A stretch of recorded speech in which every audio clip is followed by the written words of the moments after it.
Hi again, Blue Jacket fans. Jeff Rimmer along with Jeff Carter, and welcome to Jackets TV, presented by Ohio Health, and our one-on-one segment for this month. And Jeff, right off the top here, you've had a couple of months to settle in with the Blue Jackets. Your thoughts here on Columbus, and certainly a city that has rallied around this Blue Jacket Hockey Club.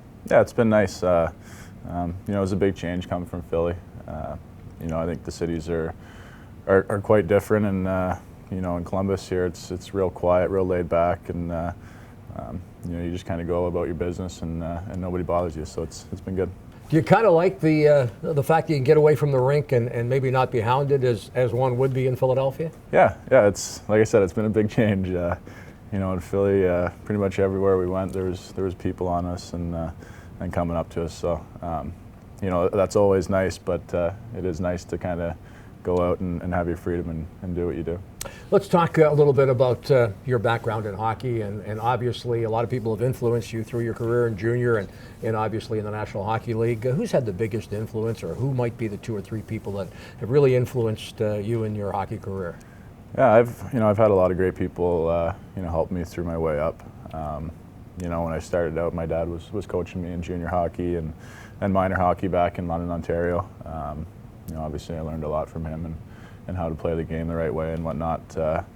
When I moved on to the OHL up in Sault Ste. Marie, I had Craig Hartsburg as a coach, actually 2 times around. Obviously he's a world-class coach. He's back in the NHL now, and I've learned a lot from him as well. Now you look through your junior career, and then ultimately representing Canada in international competition, and then on to the Philadelphia Flyers, and you've kind of really carved out a niche for yourself. I'd said on a recent telecast, I don't think there's anybody in the National Hockey League that has a quicker release. How did that come about? I don't really know. I guess it was all in good luck. I'd always practice my shot in the driveway and whatnot after school, but I guess I was just lucky to get some good skill. Biggest thrill for you in hockey? Up to now, probably playing the Stanley Cup Finals. Obviously, it didn't turn out the way that we wanted in Philadelphia, but it was a pretty cool experience. What about disappointments for you through your hockey career? Playing in the Stanley Cup Finals, probably. Like I said, it was a great experience. Obviously, we came up on the wrong end of things. Would have liked to have turned it around, but it was good and bad, I guess you'd say. Let's talk about some of your interests away from the game, and I understand you're quite a NASCAR enthusiast. How did that come about? I am. I've been a NASCAR guy pretty much my whole life. My dad was into it and was always watching as I grew up. I just kind of kept going with it and turned into a big fan. Now, you've developed some friendships through the years here. Tell us about it and how did that happen? I have. One of my favorite guys as I was growing up was Kevin Harvick. He was just a kind of hard-nosed driver. He didn't take anything from anybody, and he did what he had to do to win. And he came to Philadelphia to do a promo one night, and our PR guy knew that I was a fan of his, so I got to meet him after and kind of stayed in contact with him and got out to a few races with him and just became good friends. If you were a National Hockey League player and a pretty good one, what would you be doing? Oh, geez. I haven't really thought about that too much. I think when I was younger, I always enjoyed the technology classes and stuff like that, stuff like building and designing, stuff like that. All right, play a little rapid fire here.